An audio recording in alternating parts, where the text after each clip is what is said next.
siamo dove? Al golf. L'Asolo Golf Club, Asolo, sì, assolutamente. Stupendo, un posto veramente. Bellissime colline di Asolo. Siamo una location proprio in mezzo spettacolare. all'Asolo di OCG in qualche modo, no? Prosecco. Confermo, ma non solo Prosecco nelle colline di Asolo e del Montello, ma anche grandissimi vini rossi, stile bordolese, ma anche da uvaggio, da Monovitigno. Monovitigno autoctono, esattamente. Riscoperto anche. Riscoperto proprio sempre stato presente fino al 1600-1700, poi abbandonato per vari motivi, riscoperto, rivalorizzato grazie alla figura di una famiglia, di un'azienda, di un enologo grande e appassionato, la famiglia Forner, e proprio questa varietà di la Recantina degusteremo questa sera proprio con l'azienda Pat de Colmel, i cui titolari sono qui con noi. Abbiamo proprio due generazioni, padre e figlio, padre Lino, sì. E Matteo.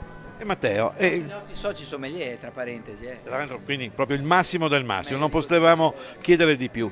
E tra l'altro stasera faremo proprio un viaggio, come si suol dire, una verticale dal 2012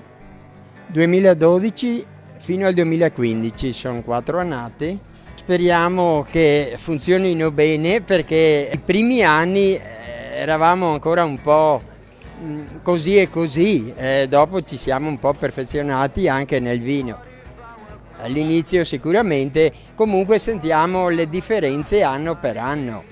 Quello è il bello, proprio in qualche modo l'evoluzione. Assolutamente. Allora, queste serate che facciamo sia nei ristoranti per valorizzare i ristoranti o anche nelle cantine proprio per valorizzare i vini del territorio, no? Le verticali in alcuni casi sono solidali, oppure in alcuni casi in abbinamento al cibo, servono proprio per far capire la qualità dei nostri vini, che a dir dei produttori sono inferiori delle aspettative, ma non è così, cioè abbiamo dei grandissimi vini ben fatti, sicuramente possono risentire magari, come dire, di mutamenti nelle annate, sia dovuto all'annata stessa ma anche della interpretazione diversa del produttore, però abbiamo dei grandissimi vini con tanta sostanza che quindi hanno capacità di evolvere, sono sicuro che avremo sicuro.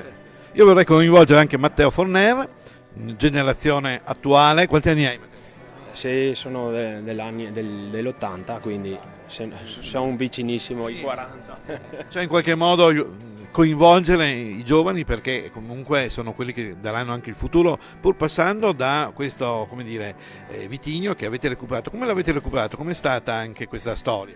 Allora, che da quello che ricordo, perché ormai sono passati anche un po' di anni da quando abbiamo cominciato a vedere quella pianta di Recantina, che per noi era una pianta che ci dava una soddisfazione, l'uva, la pianta che aveva meno problemi di malattie, o una pianta vecchia chissà da quanti anni in vigna, e perché non provare a fargli fare il frutto, cominciare a vinificare questa benedetta Recantina.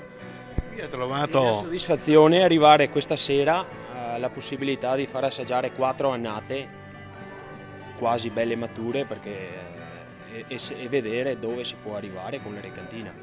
Un vitigno che poi ha dato spessore, ulteriore spessore alla zona, perché inizialmente erano solo loro che lo producevano, poi si è affiancato un altro, adesso mi sembra siano 4 o 5, ma tutto nasce da questa bellissima piccola località dove loro hanno l'azienda, dove hanno il loro... E questo nome Pat del Colmel. Pat del Colmel, questo te lo possono spiegare loro. Allora il nome Pat del Colmel, allora Pat è la nostra ammenda, il nostro soprannome. Del Colmel è un borgo di case antico, e quindi perché non prendere il soprannome e metterlo nel borgo di case? È proprio come si fa. Bene, io vi ringrazio, intanto dopo continueremo nella degustazione e vorrei coinvolgere il padrone di casa. Cosa dici, Vladimiro? Alessandro, vieni qui di fianco a noi. Allora, Alessandro Vettorelli. Com'è stata questa idea di realizzare qui questa degustazione, questa verticale?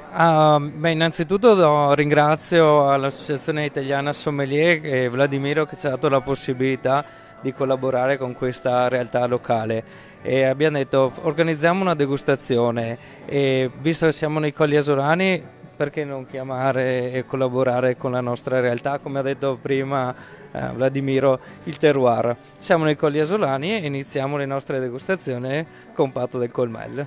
Benissimo, quindi cosa c'è di meglio? Però Vladimiro, io vorrei dire che qui non c'è solamente una degustazione come ce ne sono spesso in casa Ice Veneto delle varie delegazioni, stasera c'è anche un abbinamento cibo-vino che è una cosa per il consumatore molto interessante. Esattamente, abbiamo approfittato pienamente della disponibilità del Padre Colmel, che non fa solo recantina, fa anche vini in dauvaggio rosso, fa prosecco e ha un altro vitigno particolare, la Rabbiosa, che loro vinificano in metodo classico e non solo, quindi altri vini di Padre Colmel dopo la verticale abbinati ai piatti che ha pensato Alessandro per noi da abbinare, appunto, e quindi sarà un'esperienza con diverse sfaccettature, prima la verticale e dopo l'abbinamento cibo-vino con dei vini particolari. Bene, chiudiamo qui questa diretta e vi ringraziamo per averci seguito, ma continuate a seguirci perché appunto, come avete sentito dal nostro Vladimiro Gobbo, delegato ICE Treviso, ci sono tante novità per tutta la serata. Grazie. A più tardi. What if I was not crippled or bruised? What if I was not crippled or